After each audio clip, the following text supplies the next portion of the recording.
கிறிஸ்துக்குள் பிரியமான தேவனுடைய பிள்ளைகளே, ஆண்டவருடைய நாமத்தினாலே இருதயத்தின் ஆழத்தில் இருந்த உங்களுக்கு நல்வாழ்த்துக்கள். யோவான் இதர சுவிசேஷம் 5ஆம் அதிகாரம் 8வது வசனத்தை வாசித்து இந்த நாளுக்காக நாம் ஜெபிப்போம்.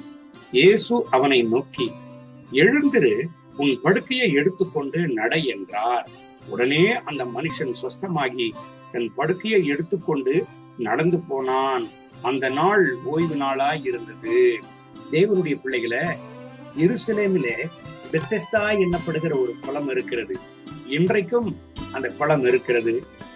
ஆண்டவராகிய இயேசு கிறிஸ்து ஊழியம் செய்து கொண்டிருந்த நாட்களில அந்த பெத்தெஸ்தா குளத்தின் அன்னைக்கு கடந்து செல்லுகிறார். அந்த பெத்தெஸ்தா குளத்தினுடைய விசேஷம் என்ன தெரியுமா? தேவ தூதன் அந்த குளத்தை கலக்க வரான். முதலாவது யார் இறங்குகிறார்களோ அவர்கள் சுஸ்தம் அடைவார்களாம். என் அன்பு தேவனுடைய பிள்ளைகளை, குருடர்கள், வியாதியஸ்தர்கள், குஷ்டரோகிகள், என்ன வியாதியா இருந்தாலும் முதலாவது யார் இறங்குகிறார்களோ அவர்கள் சுஸ்தம் அடைவார்களாம். அந்த இடத்துல 38 வருஷமாய் வியாதியஸ்தன் ஒருவன் இருந்தானா.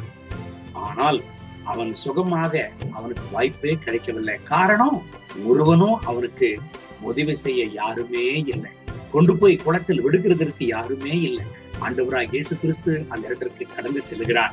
இந்த 38 வருஷமாய் வியாதியாய் கிடக்கிற மனுஷனை பார்த்து ஆண்டவர் கேட்கிறார், நீ சுகமாக விரும்புகிறாயா என்று ஆண்டவர் கேட்கிறார். அந்த 38 வருஷமா வியாதியா இருந்த மனுஷன் சொல்லுகிறான், ஆண்டவரே, என்னை கொண்டு போய் விடுகிறதற்கு யாருமே இல்லை. என் அன்பு தேவனுடைய பிள்ளைகளை, அவனுடைய வேதனையை, அவனுடைய வியாகுலத்தை வெளிப்படுத்துகிறான். பாருங்க, எனக்கு உதவி செய்ய யாருமே இல்லை ஆண்டவரே, எனக்கு உதவி செய்ய யாருமே இல்லை. ஆகவே தான் 38 வருஷ காலமாய் இந்த இடத்திலேயே என்னுடைய வாழ்க்கையை நான் கழித்து விட்டேன் என்று அவனுடைய வேதனையை வெளிப்படுத்துகிறான். இந்த கால வேளையில என் அன்பு தேவனுடைய பிள்ளைகளை, இந்த கர்த்தருடைய வார்த்தைகளை நீங்கள் கேட்டுக்கொண்டிருக்கிறீங்க.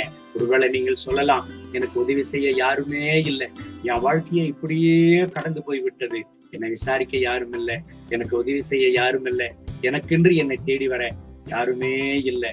கலங்கி கொண்டிருக்கிறீங்களா? இங்க நடந்தது என்ன?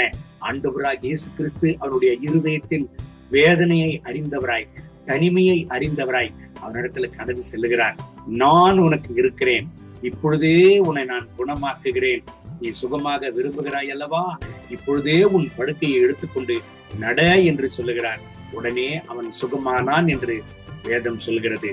என் அன்பு தேவனுடைய பிள்ளைகளை, இந்த கால வேளையில் கர்த்தர் உங்களுக்கு ஒரு அதிசயத்தை செய்கிறார்.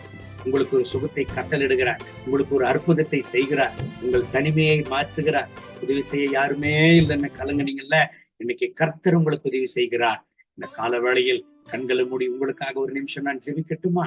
அன்பின் ஆண்டவரே, இந்த கால வேளையில் எனக்கு உதவி செய்ய யாருமே இல்லை, எத்தனையோ நாட்களாக நான் காத்திருக்கிறேன், ஆனால் என் காத்திருப்புக்கு ஒரு பதிலும் கிடைக்கவில்லையே என்று ஏங்கி தவித்துக் கொண்டிருக்கிற இந்த அன்பு சகோதரன் சகோதரிக்காக ஜெபிக்கிறேன். இவர்களுக்கு உதவி செய்யுங்க ஆண்டவரே. இவங்க துக்கத்தை சந்தோஷமாக மாற்ற ஆண்டவரே. எனக்கு யாருமே இல்லை உதவி செய்ய என்று கலங்கி கொண்டிருக்கிற ஒவ்வொருவர்களுக்காக ஜெபிக்கிறேன். இவர்களுக்கு உதவி செய்யுங்க. இவர்கள் வியாதிகளை மாற்றுங்க, இவங்க கஷ்டங்களை மாற்றுங்க, இவங்க கண்ணீரை துடையுங்க, இவங்க மரண படுக்கையை மாற்றுங்க.